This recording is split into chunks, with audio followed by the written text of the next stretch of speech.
Hello everybody, today we're going to be doing another C++ program exercise. Now in this program exercise, we're going to be going over user-defined functions. Well, actually we're going to be going over a little bit of them. Now, the way that functions work is that typically these functions are placed right after the main function, right? The only problem with this is that main is going to execute first, and the functions are obviously inside of main. So, to make it so that you can execute the functions inside of main, while still writing the function definitions outside of main, behind it, you use something what's called a function prototype. Now, a function prototype is basically a promise or a statement that tells you that the functions will pop up later on somewhere. Now, what we will do is we will write in a couple of the function prototypes up here. We're going to write in larger double x. Then, after writing this in, we will write in double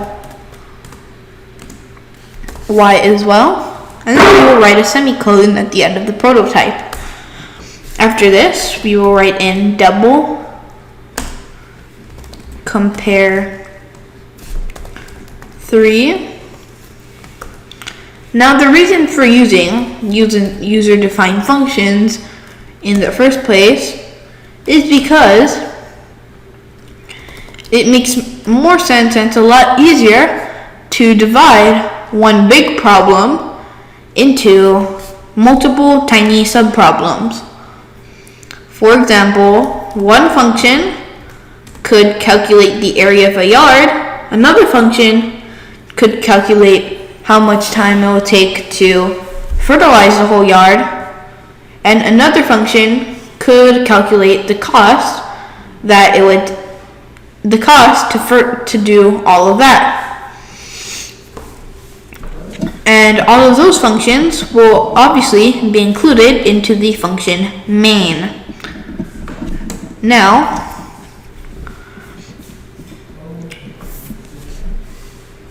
it's also good to use functions is because maybe you might repeat doing a certain line of code. For example, let's say you want to handle multiple transactions. Instead of writing the same lines of code over and over again to add in the sales tax, for example, you could simply make a function that calculates the sales tax for you. And all you need to do when you want to when you want to calculate the sales tax,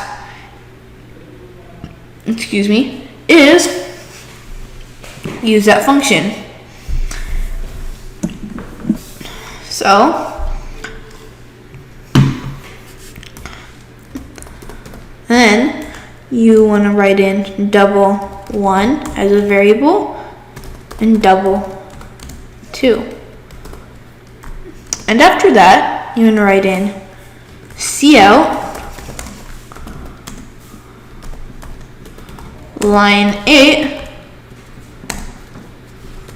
the larger of 5 and 10 is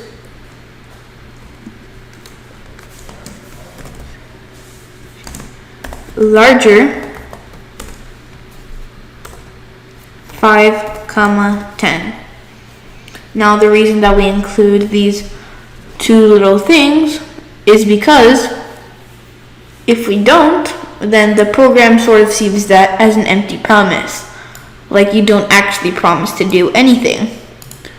So you need to include these with the data types. Now, just mind you, these function prototypes are not declarations of the function. They just tell the program that you will define the function later on. Just know that for a fact.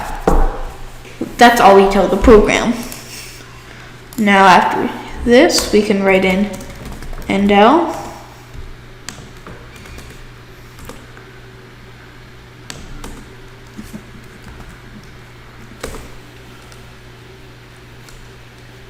Next, we can write in cout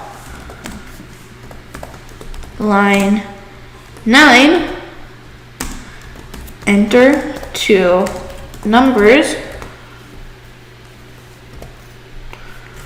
Next, we can cin 1, 2, and then we can cout endl.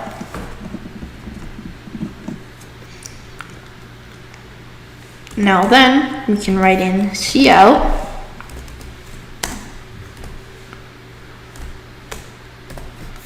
line 12, the larger of 1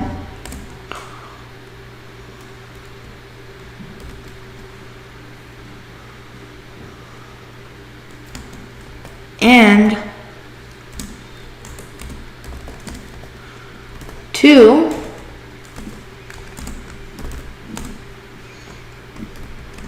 is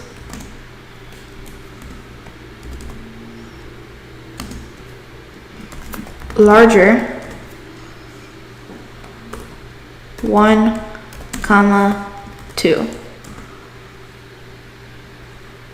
After that, we can write in that endl. Next, we write in cout line 13, the largest of 43.48, 34.00, and 12.65 is now here you write in compare 3, 43.48, 34.00, 12.65. Endl. After that, you can pretty much delete all the extra spaces at the end because that is the end of the integer main function. Now after this function, we now get to declare the larger and the compare 3 function. So here we will write in double larger double x, double y. After this, we write in some parentheses and we can write in double max. Now then, you can write in if x is greater than or equal to y, max is equal to x, else max is equal to y.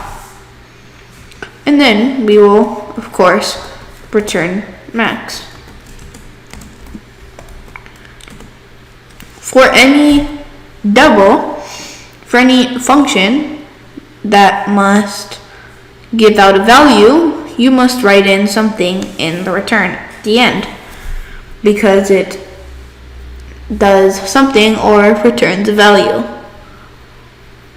Now after this, you can write in double compare 3,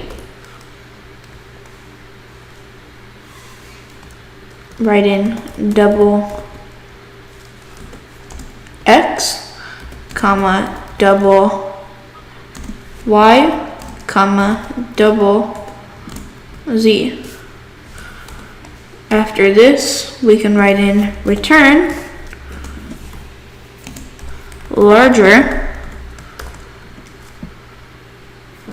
x, comma, larger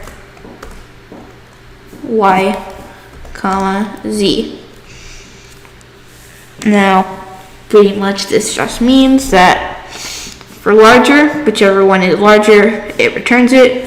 And for this one, it actually nests the function larger, and it actually reuses it in another function.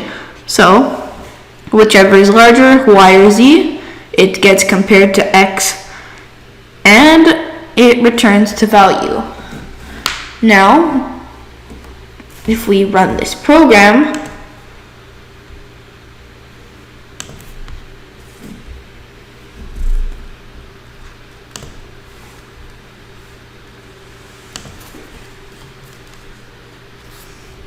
see what's wrong.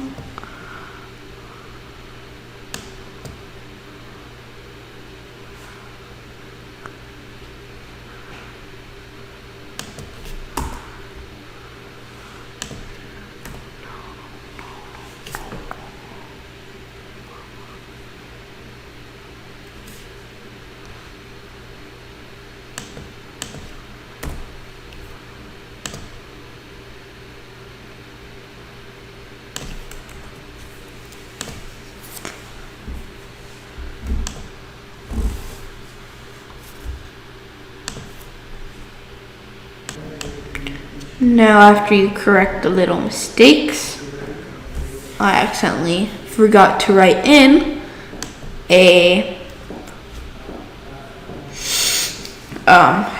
one of these operator symbols. Now, if we run this, enter two numbers, 3 and 4. The larger of 3 and 4 is 4. The largest of 43.48, 34, and 12.65 is 43.48. Now, I'm gonna do a little explaining. So it's actually pretty simple. You just take out the larger of these two numbers, right? And then we enter two numbers. It gives us the larger of those, and then it gives us the largest of these three. Now, something else to look out for is make sure that you always put parentheses and you don't make any mistakes, especially with the names of the function. And now, I'm going to show you a little trick, because something about functions is that instead of doing this, you could actually just completely delete the max variable. I can do that, and now I could just return. I can write in return x, and I could write in return y, and I could just delete this thing where it says return max. Now it will give us the same results, 3 and 4, right?